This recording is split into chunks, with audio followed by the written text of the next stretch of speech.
Hey everybody, this is DM Mike, and today is cutscene number 2 for Hoard of the Dragon Queen. This cutscene takes place in the prologue adventure, so this is kind of it takes place in a fictional city called Kingston, which was completely made up for the prologue adventure. But Kingston's takes place, is set in the Sword Coast. It's a new and up-and-coming city, and doesn't have a lot of crime, doesn't have a lot of evil that has penetrated it just yet. It's a trade center, and it's just full of engineers and bishops and archbishops and cathedrals and things of that nature. So it's a trade town that's kind of up and coming.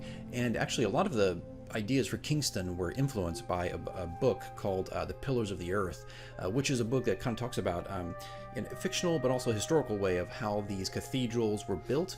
And I just found it to be really, really interesting, and for some reason it just kind of inspired me to create like a whole city based around some of those concepts, the masons, the engineers, and the archbishops and different things. I found it really compelling. So this cutscene takes place in Kingston. Now this is what I would call a tone piece, and this piece just sets up the tone of the adventure. And I'd recommend, if you want to make cutscenes and radio dramas, this is another way to go, to just kind of have a narrated piece. There's no extra voice work, there's no characters you're having to write for. This is just narration with some music and sound effects. And this is, again, a tone piece, just to set up the adventure. So the characters get a feeling of what this city is like, and, you know, just what the atmosphere feels like here. So anyway, let's get into it. So this is cutscene number 2, the city of Kingston, which played directly after cutscene number 1, which was the attack on Greenus. So they're actually very much polar opposites of one another. One was bombastic and crazy in battles. The next one just kind of suddenly slows down and kind of introduces a very peaceful city. All right, okay, let's go ahead. Here's cutscene number 2.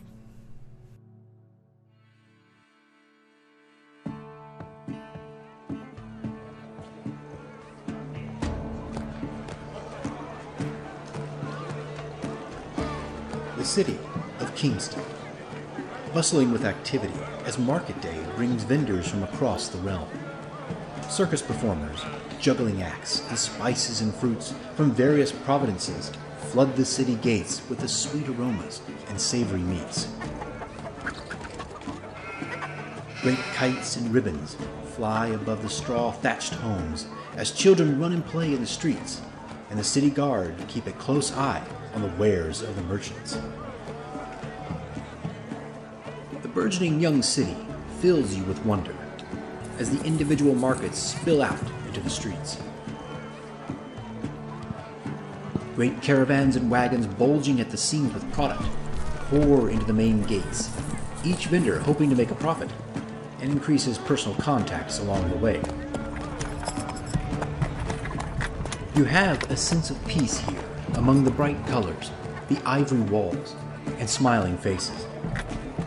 Kingston is relatively new to the province and has grown rapidly.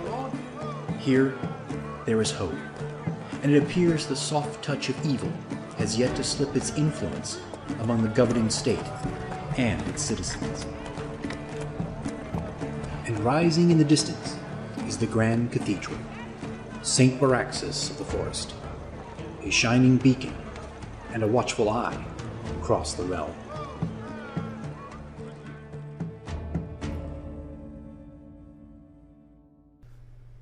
All right, well, there you have it, folks. That is the cutscene for the city of Kingston, which is cutscene number 2, the prologue adventure. Now, what remains is about 2 more cutscenes I have. One is an encounter that the characters have, and one is kind of a cliffhanger piece at the very end of that prologue adventure.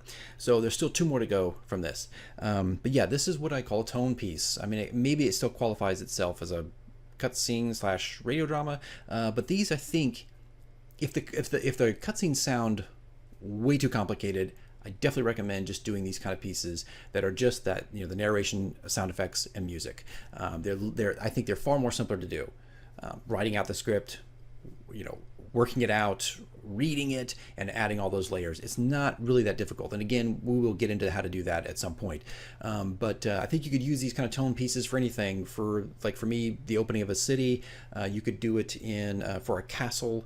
Perhaps your characters are starting in a dungeon. You could do a whole narrative piece on that with some eerie music and a few sound effects. And that's it. So I think these pieces can be set anywhere, and they're far less complicated than trying to do the more bombastic and the kinetic, the cutscenes that have like a little more kineticism to them, that are like a lot of voice work and a lot of effects and explosions and timing all that stuff and getting the music right. I mean, it's a lot. So anyway, okay guys, that's it. I'll wrap up. That's cutscene number 2. We got 2 more to go in the prologue, and then we'll continue on with chapter 1 and chapter 2, the things I'm developing for them. Okay? All right guys, that's it. I will see you next video.